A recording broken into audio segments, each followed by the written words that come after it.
Vamos falar então do tema, André. Final de ano, aquela avaliação. Cara, todo mundo deve fazer em menor ou maior escala Sem uma dúvida. avaliação do que fez, do que planejou, do que gostaria que tivesse sido. E também é uma época triste para muitas pessoas, né? De Sim. frustrações. Uma época feliz para algumas pessoas, porque tá com amigos, tá com a família em algum lugar. O que você quer falar para essas pessoas? Irmão, final de ano eu acho que tem uma mistura de nostalgia para alguns, euforia para outros, Melancolia, talvez? melancolia. Eu acho que esses sentimentos eles estão muito ligados a alguns desafios que cada um tá vivendo, né? Talvez se a tua percepção é que o teu passado foi melhor do que está sendo o seu presente, você vai ter que lidar com nostalgia. Então, para muita gente, período de Natal, final de ano, a gente tem a nostalgia batendo a porta, né? Verdade. Cara, eu acho que na minha época era melhor, no meu tempo era bom. Para quem tá com muita expectativa, vai ter que lidar com a euforia, né? A euforia é um bom recurso, mas ele dura muito pouco, né? Porque a euforia, ela não se sustenta, ela não se mantém. Ela nem pode sustentar porque todo o teu corpo tá excitado, tá de uma É forma isso. que ele não consegue trabalhar muito tempo, né? É isso. E esse é um desafio. Se você usa a euforia como combustível na tua jornada, você começa bem, mas nunca termina. Qual é o inverso disso? É a frustração, né? Gera frustração, porque imagina, você tá sempre com uma expectativa alta, mas você nunca consegue suprir essa expectativa. A Bíblia fala que melhor é o final das coisas do que o início delas.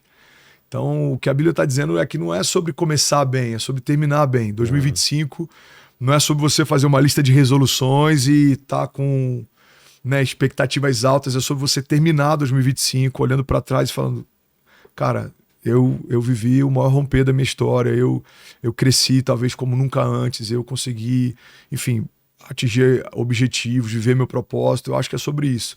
E a gente está no final de 2024, então eu sei que tem gente que está ouvindo a gente e viveu o melhor ano da sua vida em 2024, mas tem gente que está frustrado, que talvez não conseguiu romper.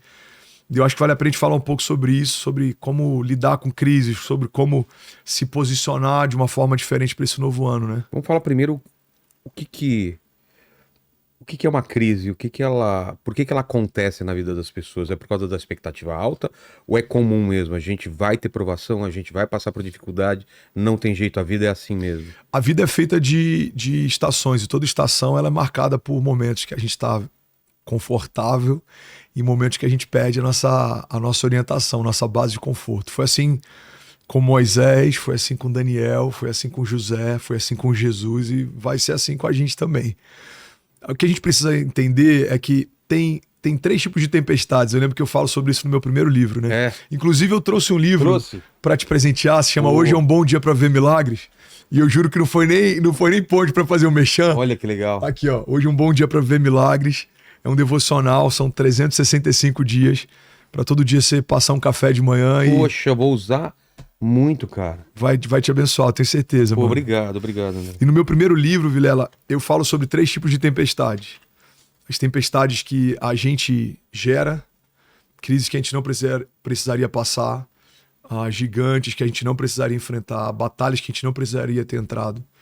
Eu falo sobre as tempestades que elas acontecem, elas independem de você. Você pega, por exemplo, aquela tempestade em que Jesus manda os discípulos irem à frente e eles ainda insistem, não, mestre, a gente vai ficar com você, a gente está perto, a gente quer estar junto. E a Bíblia fala que Jesus insiste para que eles sigam. E ele fala, mais à frente eu vou até vocês. E no meio do caminho tem uma tempestade. Então, é uma direção de Jesus, eles não estavam em desobediência, foi o próprio Jesus que mandou eles irem até lá, mas no meio do caminho... Ou seja, tinha um propósito. Então tem tempestades que elas vão acontecer, elas fazem parte e tá tudo bem. E tem um terceiro tipo de tempestade, que são tempestades em copo d'água. São desafios que nem são tão problemáticos assim, talvez nem seja uma crise de fato, mas a gente, por ter uma perspectiva errada, a gente acaba maximizando as coisas, né? Eu acho que a gente precisa, talvez é uma boa chave pra gente começar essa conversa. Vou começar 2025. Tá bom. O que eu preciso fazer? Primeira coisa, começa a entender que tipo de tempestade você está enfrentando. Se é uma tempestade que você gerou, se é uma tempestade que ela faz parte, você vai ter que enfrentar. Ninguém planeja um câncer, ninguém planeja um luto. Ninguém planeja ser mandado embora. Pois é. Agora, preciso analisar e entender. Essa crise eu gerei, essa crise ela chegou, ela se apresentou. Ou talvez o que eu estou enfrentando nem é uma crise de fato, seja só algo que está me tirando da zona de conforto. Sua cabeça trabalhando contra você. Pois é, será que eu estou me auto-sabotando? Então, eu ouvi algo esses dias, Vilela, que para mim faz muito sentido. Tudo que você não muda, você escolhe. Como assim? Cara, você escolheu não mudar, por exemplo, sei lá, o teu shape. Tá. Você escolheu o shape. Eu escolhi, hein? Então. Já emagreci. Aí sim. Pra quem não sabe, você chega aqui no estúdio do Vilela, tem uma academia aqui. Profissional. Não, aquilo ali é... Eu tô usando lá. Aí sim. Já tô há um mês. Boa, boa. Pois é, então você escolheu. Tá. Tudo que você... Tomei uma decisão. Tudo que você não muda, não afeta, não altera, você escolhe. Porque não existe neutralidade, né? É. Omissão também é uma posição. Então você vai começar... Não ação é uma ação. Pois é. Você vai começar 2025. O que te incomoda? Cara, me incomoda, sei lá, minha falta de relacionamento com Deus. Aí você vai ficar um ano inteiro sem buscar, sem orar, sem congregar. Você escolheu esse lugar. Ele não foi imposto para você. Então, eu gosto muito, cara, de um conceito de alguém que faz parte da nossa igreja também, o Paulo Vieira. Ele treina pessoas. Ele veio aqui. Ele veio aqui e ele fala sobre autorresponsabilidade. Então, o que é autorresponsabilidade? É você entender que você é responsável por tudo aquilo que você tolera. Então, você imagina, sei lá, um relacionamento tóxico. Imagina você... Abusivo. Cara, você tolera, então você tem parte de responsabilidade. Você precisa sair desse lugar. Você não pode conviver com esse tipo de desafio por muito tempo. Tá tudo bem, talvez no início a gente não sabe como lidar, mas não tá tudo bem a gente normalizar algumas coisas, né? Você pega a história de Davi, eu tô abrindo uma série de parênteses e depois a gente vem costurando. A Bíblia fala que Davi vai até os seus irmãos, eles estão no meio de um campo de batalha, tem um gigante que está afrontando o exército há alguns dias. E Davi, quando ele chega, para ele é tão sem sentido a ideia de ter alguém afrontando o exército por tanto tempo, que a primeira reação de Davi é se posicionar e combatê-lo. Mas eu imagino que para aquele exército que estava há tanto tempo ouvindo a afronta do gigante, talvez ele já tivesse até normatizado, já não incomodava tanto. Eu imagino alguém falando, o que tá gritando? Cara, é Golias ainda.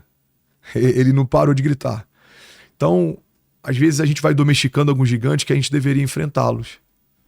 A gente vai tentando anestesiar algumas dores que a gente deveria resolvê-las.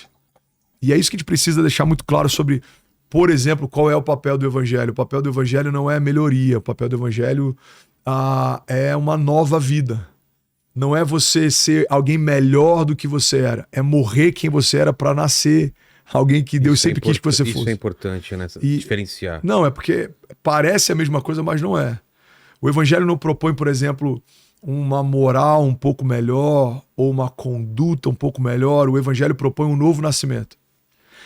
E é natural que, como expressão de alguém que nasceu de novo, você vai se portar melhor, você vai lidar melhor com algumas coisas, você vai ter uma moral melhor. Mas isso não é a busca em si, isso é a consequência, a expressão. Faz sentido? Claro. Então, o que a gente precisa entender? Cara, eu preciso sair desse lugar em que eu tô anestesiando algumas dores e eu preciso entender o que eu preciso fazer para isso não doer mais. Evangelho não é anestesia. A Bíblia chega ao ponto de dizer, olha, não se coloca vinho novo sobre uma odre velha. Não se coloca um remendo novo numa roupa velha. Porque se você coloca um remendo novo numa roupa velha, ela não vai suportar a força do novo e ambos vão se partir, vão se perder. Então o que eu preciso fazer em 2025? Não dá para eu colocar meia dúzia de novos princípios, mas tá no mesmo ambiente, fazendo as mesmas coisas, tendo talvez os mesmos desejos. Tapando o sol com a peneira. Cara, você tá se iludindo, isso é anestesia. O problema da anestesia é que ela desativa talvez a tua percepção de dor, mas ela não cessa a dor. É. A fonte da dor tá ali. A fonte da frustração tá ali. A fonte do medo tá ali. Então, o que a gente precisa fazer? A gente precisa identificar as fontes, que eu acho que talvez seja uma segunda chave pra gente compartilhar. E se eu estiver indo muito rápido, você me fala. Relaxa, que eu tô na velocidade 2 aqui do WhatsApp. Tá tranquilo. Preciso identificar quais são os meus gigantes, como eles têm acesso, para eu entender como que eu consigo vencê-los. Você pega numa estratégia de guerra, por exemplo, Uma das primeiras coisas que um exército faz é mapear o exército inimigo para entender onde é que estão os suprimentos. Você vê Quantos soldados tem? quantos soldados, qual o tamanho do grupamento, quais são as estradas que dão acesso até onde a gente está. Então você vê, por exemplo, se não me engano, Segunda Guerra Mundial, primeira ou segunda, acho que foi na segunda, uma estratégia que os caras usaram que parece coisa de filme, mas é real. Dos infláveis, você já viu essa? Sim, pra enganar, parece que você tem um exército maior do que é. Cara, surreal. Os caras... Era mais rápido fazer tanques infláveis do que produzir tanques de fato. Então eles começaram a botar vários grupamentos que quando os alemães eles vinham de cima, eles viam aquele grupamento e falavam, eles estão indo pro norte. Eles estão indo pro sul. Então isso é uma estratégia de guerra. E a gente Foi na Segunda Guerra. A gente precisa entender que o que a gente enfrenta todos os dias nada mais é do que um campo de batalha. A Joyce Meyer, que é uma pregadora, uma pastora americana, fala muito sobre o campo de batalha da mente. A gente tem um campo de batalha espiritual. Para quem acredita nas questões espirituais, você está o tempo inteiro sendo bombardeado.